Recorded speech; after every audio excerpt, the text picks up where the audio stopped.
숫자는 거짓말을 하지 않습니다. 하지만 때로는 그 숫자가 너무나 비현실적이라서 보고도 믿기 힘들 때가 있습니다. 대한민국 미디어 역사상 가장 충격적인 숫자가 2025년 기어이 현실이 되었습니다. 0.3%. 이게 무슨 숫자일까요? 불량률? 아닙니다.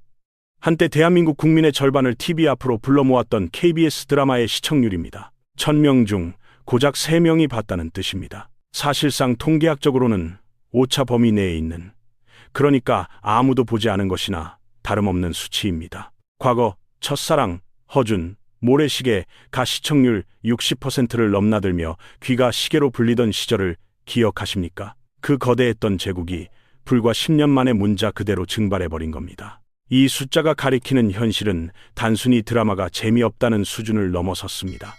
이것은 한 거대 산업의 사망 선고나 다름없기 때문입니다. KBS 한 곳에서만 2024년 기록한 적자가 800억 원을 훌쩍 넘깁니다. 원본 스크립트에서 언급된 881억 원이라는 숫자는 단순한 적자가 아닙니다. 기업으로 치면 자본금이 깎여나가는 자본 잠식의 공포가 시작된 겁니다. 서울 시내 평균 월세로 환산했을 때 무려 10만 가구가 1년 동안 살 수 있는 거액이 공중으로 흩어져 사라진 셈입니다. 도대체 든든하던 그 많던 돈과 사람은 다 어디로 갔을까요? 우리는 흔히 결과만 보고 놀라지만 사실 이 균열은 아주 오래전 우리의 가장 사적인 공간인 거실에서부터 시작됐습니다. 시간을 조금만 뒤로 감아보겠습니다. 저녁 8시 대한민국 거실의 풍경을 떠올려 보십시오. 아버지는 소파 한가운데 앉아 리모컨 권력을 쥐고 있고 어머니는 과일을 깎아오시며 드라마 할 시간 다 됐다라고 외칩니다. 방에 있던 자녀들도 하나둘 거실로 나옵니다. 이 시간대를 업계에서는 프라임 타임, 즉 황금 시간대라고 불렀습니다. 방송국이 전파를 쏘기만 하면 전 국민이 약속이라도 한 듯 TV 앞에 앉아 동기와 싱크로나이즈 되던 마법의 시간이었죠. 광고주들에게는 돈을 싸들고 와서 제발 우리 광고 좀 태워달라고 애원하던 기회의 땅이었습니다. 하지만 2025년 현재 이 마법은 완전히 해체되었습니다. 지금 저녁 8시의 거실을 보십시오. TV는 꺼져 있거나 켜져 있어도 아무도 보지 않는 백색 소음 기계로 전락했습니다. 대신 가족들은 각자의 방에서 각자의 스마트폰으로 각자가 보고 싶은 세상에 접속해 있습니다. 통계는 이 잔인한 현실을 명확히 보여줍니다. 20대 중 TV를 매일 켜는 비율은 이제 절반도 되지 않습니다. 반면 그들이 유튜브와 같은 모바일 플랫폼에 쏟는 시간은 하루 평균 50분을 넘어 TV 시청 시간의 3배에 달합니다. 이것은 단순한 채널의 이동이 아닙니다. 본방사수라는 생활 양식 자체가 멸종한 것입니다. 과거에는 방송국이 시간을 정하면 시청자가 그 시간에 맞췄습니다. 하지만 지금은 시청자가 원하는 시간에 콘텐츠를 호출합니다. 주도권이 공급자에서 소비자로 완전히 넘어간 것이죠. 시청자가 떠난 자리에는 빚더미만 남았습니다. 시청률이 0%대로 떨어졌다는 건 단순히 보는 사람이 없다는 뜻이 아닙니다. 방송국이라는 거대한 공룡을 지탱하던 두 개의 기둥, 바로 광고와 수신료가 동시에 무너져 내리고 있다는 신호탄입니다. 그리고 그 붕괴의 속도는 우리가 상상하는 것보다 훨씬 빠르고 파괴적입니다. 이제 우리는 방송국의 장부를 들여다봐야 합니다. 왜 그들은 앉아서 돈을 벌던 귀족에서 생존을 걱정해야 하는 빈민으로 전락했을까요? 다음 섹션에서 그 돈의 흐름을 적나라하게 파헤쳐 보겠습니다. 시청률 0%라는 성적표는 곧바로 방송국의 통장 잔고를 강타했습니다. 자본주의 사회에서 시청자의 눈길이 머무르지 않는 곳에 돈이 흐를 리 만무하니까요. 지상파 방송을 지탱하던 거대한 두 개의 파이프라인, 바로 수신료와 광고가 동시에 터져버린 겁니다. 먼저 공영방송 KBS의 상황을 볼까요? KBS에게는 치명적인 트리거가 하나 당겨졌습니다. 바로 수신료 분리 징수입니다. 사실 그동안 KBS가 버틸 수 있었던 건 우리가 텔레비전을 보든 안 보든 전기요금에 이 500원이 꼬박꼬박 합산되어 나갔기 때문입니다. 일종의 강제된 구독료였죠. 그런데 2024년 이 연결고리가 끊어졌습니다. 전기요금과 별도로 수신료를 내야 하는 시스템으로 바뀌자 사람들은 그제야 자각했습니다. 나 TV 안 보는데 왜 돈을 내야 하지? 결과는 참담했습니다. 징수율이 급감했고 KBS에 가장 확실했던 고정 수입원이 반토막 났습니다. 고정비는 그대로인데 들어오는 현금이 말라버린 겁니다. 그렇다면 수신료가 없는 민영 방송사 SBS는 괜찮을까요? 전혀 아닙니다. 이곳은 더 잔혹한 자유시장의 심판을 받고 있습니다. SBS는 광고 수입 의존도가 절대적인데 2024년 영업 손실만 259억 원을 기록했습니다. 1년 농사를 망친 수준이 아니라 창사 이래 최대의 위기입니다. 도대체 그 많던 광고비는 다 어디로 갔을까요? 여기서 우리는 미디어 경제학의 거대한 지각 변동을 이해해야 합니다. 10여 년 전만 해도 지상파 광고 시장은 연간 2조 원이 넘는 거대한 꿀단지였습니다. 삼성, 현대차 같은 대기업 광고주들이 방송국 로비에 줄을 서서 제발 황금 시간대에 우리 광고 좀 틀어달라고 사정하던 시절이었습니다. 완판은 기본이고 자리가 없어서 돈을 못 받을 정도였죠. 하지만 지금 그 시장 규모는 8천억 원대로 쪼그라들었습니다. 10년 만에 시장의 60%가 증발한 겁니다. 이 그래프가 보여주듯 방송 광고가 추락하는 동안 디지털 광고 시장은 수직 상승했습니다. 광고주들이 방송국을 배신한 게 아닙니다. 그들은 그저 더 똑똑한 선택을 했을 뿐입니다. 과거 TV 광고는 융단 폭격과 같았습니다. 20대 여성이 타깃인 립스틱 광고를 50대 아저씨가 보는 뉴스구 시간대에 틀어야 했습니다. 불필요한 사람에게까지 광고를 보여주느라 낭비되는 돈이 엄청났죠. 하지만 유튜브, 인스타그램, 네이버는 다릅니다. 이들은 스나이퍼입니다. 이를 업계 용어로 프로그래매틱 바잉, 프로그라마틱 바잉이라고 합니다. 데이터에 기반해 서울 거주, 30대, 주말에 골프를 치는 남성에게만 정확히 신형 자동차 광고를 꽂아 넣습니다. 같은 예산으로 효율은 수십 배가 넘는데 어느 기업이 굳이 비효율적인 지상파 광고에 돈을 쓰겠습니까? 이제 방송국 영업사원들이 대기업 문턱을 넘기도 힘들어졌습니다. 광고주들은 말합니다. 타겟팅도 안 되고 성과 측정, 몇 명이 클릭했는지도 안 되는 TV 광고를 왜 합니까? 돈줄이 마르니 제작비가 줄고 제작비가 주니 콘텐츠 질이 떨어지고 질이 떨어지니 시청자가 더 떠나는 죽음의 소용돌이 데스 스파이럴가 시작된 겁니다. 그런데 방송사들은 이 위기가 올 것을 정말 몰랐을까요? 아닙니다. 그들은 알면서도 움직이지 않았습니다. 아니, 움직일 필요를 못 느꼈던 오만함이 그들을 망쳤습니다. 다음 섹션에서 이거인들이 어떻게 골든타임을 놓치고 자멸의 길로 들어섰는지 그 오판의 역사를 파헤쳐 보겠습니다. 그렇다면 방송국 사람들은 바보였을까요? 미래를 내다보는 눈이 없었던 걸까요? 아닙니다. 아이러니하게도 그들을 망친 건 그들의 압도적인 성공 경험이었습니다. 경영학의 대가 클레이튼 크리스텐슨 교수는 이를 혁신기업의 딜레마, The Innovator's Dilemma라고 정의했습니다. 1등 기업은 기존의 수익 모델이 너무나 완벽하기 때문에 오히려 새로운 기술이 등장했을 때 이를 과소평가하고 투자를 주저하다가 결국 무너진다는 이론입니다. 한국 지상파 방송국이 바로 이 딜레마의 교과서적인 희생양이었습니다. 2010년 전후 스마트폰이 세상에 처음 등장했을 때를 복기해 봅시다. 당시 방송국 고위 간부들의 반응은 한결같았습니다. 에이, 그 손바닥만 한 4인치 화면으로 누가 드라마를 봐? 영화나 드라마는 거실 소파에 누워서 대형 TV로 보는 거야. 그게 시청의 본질이라고. 이것은 치명적인 착각이었습니다. 그들은 자신들의 경쟁력을 콘텐츠가 아니라 송출 플랫폼 TV 수상기에 있다고 믿었습니다. 하지만 대중은 냉정했습니다. 지하철에서, 버스에서, 화장실에서, 심지어 침대에 누워서 스마트폰으로 영상을 소비하기 시작했습니다. 본방 사수라는 불편한 동기화 대신 내 손안의 자유를 택한 겁니다. 유튜브에 대한 태도는 더 오만했습니다.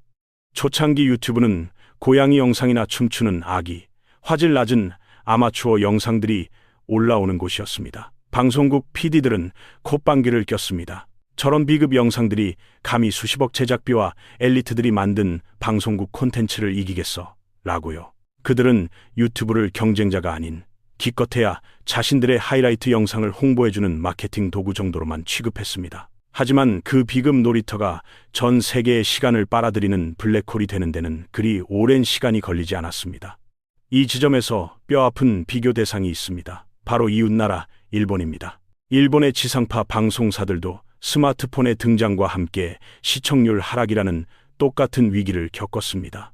하지만 대응 방식은 우리와 달랐습니다. 그들은 적과의 동침을 선택했습니다. 2015년 일본의 5대 민영 방송사는 라이벌 의식을 버리고 티버티벌라는 연합 플랫폼을 만들었습니다. 넷플릭스나 유튜브 같은 해외 공룡에게 대항하려면 우리끼리 싸울 때가 아니다라는 위기의식을 공유한 겁니다. 하나의 앱에서 모든 방송사의 프로그램을 무료로 다시 볼 수 있게 만들자 떠나갔던 젊은 층이 다시 모여들었습니다. 반면 한국은 어땠을까요? 우리는 각자 도생했습니다. KBS는 KBS대로, SBS는 SBS대로, MBC는 MBC대로 각자의 자사 홈페이지나 허술한 자체 앱을 만들어 시청자를 가두려 했습니다. 내 거 보려면 내 앱 가라 라는 식이었죠. 시청자 입장에서 KBS 드라마 보려고 앱 깔고 SBS 예능 보려고 또 다른 앱을 까는 불편함을 왜 감수해야 합니까? 뒤늦게 2019년에야 지상파 3사와 SK텔레콤이 손잡고 토종 OTT 웨이브 와브를 출범시켰지만 이미 버스는 떠난 뒤였습니다. 시장은 이미 넷플릭스가 장악했고 유튜브는 일상이 되어버린 후였습니다. 너무 늦게 뭉쳤고 그마저도 넷플릭스의 자본력 앞에서는 역부족이었습니다. 방송국들이 내부에서 도토리 키재기를 하며 내가 시청률 1등이야 라고 자화자찬하고 있을 때 성벽 밖에서는 이미 미디어 국경이 사라지고 있었습니다. 그들은 자신들의 경쟁자가 옆 채널 방송국이라고 생각했지만 진짜 적은 실리콘밸리에서 건너오고 있었던 겁니다. 그리고 그 실리콘밸리의 거인 넷플릭스는 한국 시장에 상륙하자마자 방송국들이 절대 흉내낼 수 없는 돈의 전쟁을 시작합니다. 이것은 단순한 경쟁이 아니라 한국 방송 생태계의 먹이사슬을 송두리째 뒤집어 놓는 사건이었습니다. 다음 섹션에서 넷플릭스가 어떻게 한국 방송국들의 인력과 콘텐츠를 빨아들였는지 그 엑소더스의 현장을 파헤쳐 보겠습니다. 2016년 한국 미디어 시장에 붉은 N의 로고가 떴을 때 여의도의 방송국 사람들은 여전히 태평했습니다. 믿음 미국 드라마 보는 마니아들이나 보겠지. 우리 정서랑은 안 맞아. 하지만 그들은 넷플릭스가 가져온 것이 단순한 외국 드라마가 아니라 기존의 제작 문법을 파괴하는 자본의 쓰나미라는 것을 간과했습니다. 넷플릭스는 한국 시장의 판을 흔들기 위해 아주 단순하고도 무식한 전략을 들고 왔습니다. 바로 압도적인 돈과 무제한의 자유입니다. 그동안 지상파 드라마 제작 현장은 가성비의 전쟁터였습니다.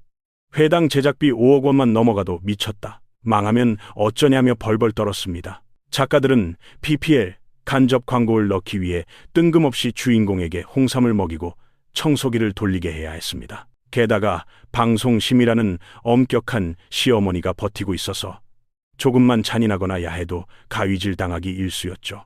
그런데 넷플릭스는 달랐습니다. 돈은 우리가 댈 테니 당신들이 만들고 싶은 걸 만드세요. PPL 필요 없습니다. 심의 우린 인터넷이라 상관없습니다. 창작자들에게 이보다 더 달콤한 제안이 어디 있겠습니까? 넷플릭스는 한국 드라마 한 편에 300억, 400억 원을 쏟아부었습니다. 지상파 대작 드라마 제작비의 2~3배가 넘는 금액입니다. 킹덤, 스위트 홈 같은 블록버스터들이 그렇게 탄생했습니다. 자본의 격차는 곧 때깔의 격차로 이어졌습니다. 시청자들의 눈높이는 헐리우드급으로 높아졌는데 지상파 드라마는 여전히 10년 전 세트장 수준에 머물러 있으니 게임이 될 리가 없었죠. 결정적인 한 방은 2021년 터진 오징어 게임이었습니다. 전 세계 1위, 넷플릭스 역대 최고 흥행작. 이 성공은 한국 콘텐츠의 위상을 높였지만 동시에 한국 방송사들에게는 뼈아픈 진실을 보여주었습니다. 이제 A급 콘텐츠는 지상파에서 볼 수 없다는 사실이 증명된 겁니다. 하지만 여기서 우리가 주목해야 할 경제적 이면이 있습니다. 바로 IP 지적재산권의 독점 문제입니다. 이것은 넷플릭스가 파놓은 화려한 함정이기도 합니다. 넷플릭스의 계약 방식은 냉정합니다. 제작비의 100%를 대주고 거기에 10% 정도의 안정적인 수익까지 얹어줍니다. 제작사 입장에서는 망할 위험이 없는 안전한 장사입니다. 대신 조건이 있습니다.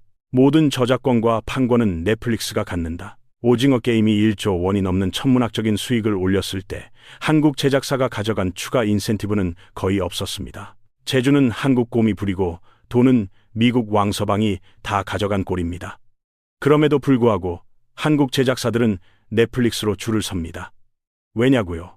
지상파 방송국은 이제 그 기본 제작비조차 감당할 능력이 없기 때문입니다. IP를 뺏기더라도 당장 현금을 주는 넷플릭스가 어음을 끊어주며 허리띠 졸라매자고 하는 지상파보다 나은 선택지가 된 겁니다. 결국 인재의 엑소더스 대탈출가 시작되었습니다. 김태호, 나영석 같은 스타 PD들은 방송국을 떠났고 김은숙 같은 A급 작가들은 넷플릭스와 직거래를 합니다. 연예인들도 마찬가지입니다. 과거에는 공중파 드라마 주연이 꿈이었지만 이제는 넷플릭스 오리지널에 캐스팅됐다는 것이 진짜 성공의 척도가 되었습니다. 톱스타의 회당 출연료가 3억 원, 5억 원을 돌파하는 동안 지상파는 그 몸값을 감당 못해 신인 배우들로 빈자리를 채우고 있습니다. 돈도 뺏기고 사람도 뺏기고 콘텐츠 주도권마저 뺏긴 상황. 이제 껍데기만 남은 지상파 방송국들은 생존을 위해 처절한 구조조정의 칼을 빼들 수밖에 없었습니다. 다음 섹션에서 생존을 위한 그들의 눈물겨운 각자도생과 남은 마지막 희망은 무엇인지 살펴보겠습니다. 돈도 사람도 떠난 폐허. 위에서 방송국들이 선택할 수 있는 전략은 딱 하나였습니다. 바로 마른 수건 짜기입니다.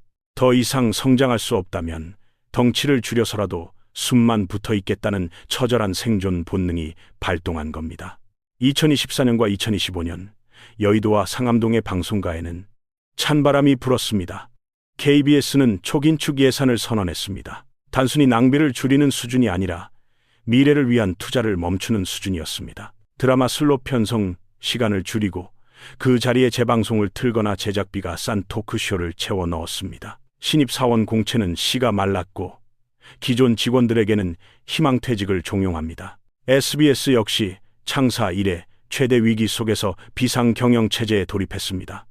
화려했던 방송국의 불빛은 이제 전기세를 걱정하며 하나둘 꺼지고 있습니다. 그런데 이 와중에 아주 흥미로운 현상이 하나 포착됩니다. 지상파 3사 중 유일하게 MBC가 2024년 흑자를 기록한 것입니다. 거봐, 방송국 안 망했네 라고 생각하신다면 오산입니다. 이 흑자의 속내를 들여다보면 오히려 방송국의 비참한 현실이 더 적나라하게 드러나기 때문입니다. MBC가 돈을 번 건 광고를 많이 팔아서가 아닙니다. 드라마, 연인, 밤에 피는 꽃 같은 히트작을 해외 OTT나 다른 플랫폼에 잘 팔아먹었기 때문입니다. 이것이 무엇을 의미할까요? 이제 돈은 TV 채널이 아니라 콘텐츠 유통에서 나온다는 사실을 스스로 증명한 꼴입니다. 과거의 방송국이 전국 방방곡곡에 전파를 쏘는 플랫폼 사업자였다면 이제는 넷플릭스나 쿠팡플레이에 납품하는 일개 콘텐츠 제작사, 스튜디오로 전락하고 있다는 뜻이기도 합니다. 경제학에서는 이런 현상을 덤 파이프의 공포라고 부릅니다. 통신망이나 방송망 같은 인프라 파이프를 가진 사업자가 그 위에서 흐르는 콘텐츠나 서비스의 가치를 창출하지 못하고 단순히 데이터만 전달하는 멍청한 파이프로 전락한다는 이론입니다. 수도관을 깐 사람은 돈을 못 벌고 그 수도관을 통해 맛있는 음료수를 파는 사람만 돈을 버는 것과 같습니다. 지금 지상파 방송국은 시청자에게 도달하는 거대한 파이프라인을 가지고 있지만 그 파이프 안을 흐르는 매력적인 물 콘텐츠는 다 말라버린 상태입니다. 설상가상으로 남아있는 시청자들의 인구 통계학적 절벽도 심각합니다. 현재 TV 앞을 지키고 있는 주 시청층은 50대, 60대 이상입니다. 구매력이 높은 20, 40대, 이른바 2049 타깃은 이미 TV를 떠났습니다. 광고주들이 가장 싫어하는 시나리오입니다. 지상파 드라마의 임플란트, 관절약, 상조회사 광고만 줄기차게 나오는 이유가 바로 여기에 있습니다. 시청자가 늙어가면 광고 단가는 영구적으로 하락할 수밖에 없습니다. 이것은 회복 불가능한 구조적 하락입니다. 그나마 방송국이 쥐고 있는 마지막 동아줄은 뉴스와 스포츠입니다. 대형 산불이 나거나 태풍이 오거나 대통령 선거가 있을 때 사람들은 여전히 습관적으로 KBS나 MBC를 맵니다. 월드컵이나 올림픽 같은 국가 대항전도 마찬가지입니다. 이것들의 공통점은 실시간성, 리뷰과 공신력입니다. 넷플릭스가 드라마는 잘 만들지 몰라도 지금 당장 태풍 매미가 어디로 오고 있는지는 알려줄 수 없으니까요. 하지만 이것만으로 거대한 방송국 조직을 먹여 살릴 수 있을까요? 4년에 한 번 열리는 월드컵이나 가끔 터지는 재난만 바라보고 살기엔 그들의 덩치가 너무 큽니다. 결국 지상파는 지금 갈림길에 서 있습니다. 껍데기만 남은 채널을 붙들고 침몰할 것인가? 아니면 채널이라는 기득권을 버리고 철저하게 콘텐츠 제작사로 다시 태어날 것인가? BBC가 그나마 살아남은 건 그들 스스로가 세계적인 다큐멘터리 제작사로 변신했기 때문입니다. 한국 지상파에게 남은 시간은 그리 길지 않아 보입니다. 이제 이 거대한 몰락의 서사를 마무리하며 우리에게 남겨진 질문을 던져보겠습니다. 지상파 방송의 황금기는 끝났습니다. 온 가족이 저녁 8시에 약속이나 한 듯 거실에 모여 앉아 똑같은 화면을 보며 웃고 울던 그 시절은 다시 오지 않습니다. 시청률 40%, 50%라는 숫자는 이제 역사책에나 나오는 화석이 되었습니다. 우리는 이 거대한 몰락을 보며 단순히 방송국 놈들, 거만하더니 꼴 좋다라고 비웃고 넘길 일이 아닙니다. 이 사건은 우리에게 자본주의에 냉혹하지만 아주 중요한 교훈 하나를 던져주기 때문입니다. 바로 영원한 경제적 해자, 에코노믹 모아는 없다는 사실입니다. 투자의 대가 워런 버핏은 경쟁자가 넘볼 수 없는 진입 장벽을 해자라고 불렀습니다. 지상파 방송국에게 해자는 주파수였습니다. 국가가 허락한 소수의 채널만 방송할 수 있다는 그 독점권이 그들을 지켜주는 철옹성이었죠. 그들은 성 안에서 안전하게 통행료 광고비를 거두며 영원히 잘 살 줄 알았습니다. 하지만 기술이라는 혁명이 그 해자를 모래로 메워버렸습니다. 스마트폰과 초고속 인터넷이 등장하자 주파수라는 장벽은 아무런 의미가 없어졌습니다. 성벽이 무너진 것이 아니라 성 밖의 지형 자체가 바뀐 겁니다. 이제 권력은 완전히 이동했습니다. 공급자가 이거 봐 라고 하면 보던 시대에서 소비자가 이거 내놔 라고 요구하는 시대로 바뀌었습니다. 백화점이 쿠팡에 밀리고 은행 점포가 토스에 밀리는 것과 정확히 같은 맥락입니다. 변화를 읽지 못하고 과거의 영광에 취해 있던 거인들이 어떻게 쓰러지는지 지상파 방송국은 가장 극적인 드라마로 우리에게 보여주었습니다. 물론 우려되는 점도 있습니다. 지상파가 무너지면서 우리 사회의 공통된 기억도 사라지고 있습니다. 과거엔 전 국민이 같은 뉴스를 보고 같은 주제로 토론했지만 이제는 각자가 보고 싶은 유튜브 알고리즘 속에 갇혀 확증 편향만 키우고 있습니다. 가짜 뉴스가 판치는 세상에서 그래도 팩트를 체크하고 균형을 잡으려 노력했던 데스크의 기능이 약화되는 건 우리 사회가 치러야 할 비용일지도 모릅니다. 0.3%의 시청률. 이 숫자는 지상파 방송국의 비석에 새겨진 묘비명입니다. 하지만 동시에 새로운 미디어 시대가 열렸음을 알리는 신호탄이기도 합니다. 살아남는 자는 강한 자가 아니라 변화하는 자입니다. 지상파가 과연 뼈를 깎는 혁신으로 BBC처럼 부활할지 아니면 이대로 잊힌 유물이 될지 우리는 그 역사의 현장을 목격하고 있습니다. 여러분은 어떻게 생각하시나요? 결국 지상파 방송은 역사 속으로 사라지게 될까요? 아니면 넷플릭스의 하청 기지로라도 살아남게 될까요? 댓글로 여러분의 날카로운 의견을 남겨주십시오. 다음 영상에서는 지상파를 무너뜨린 그 장본인 넷플릭스에 대해 이야기해보려 합니다. 승리자인 줄 알았던 넷플릭스마저 지금 구독 해지출의 공포에 떨고 있다는 사실 알고 계십니까?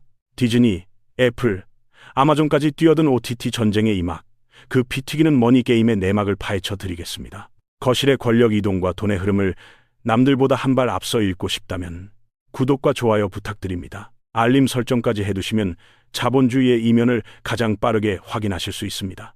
시청해 주셔서 감사합니다.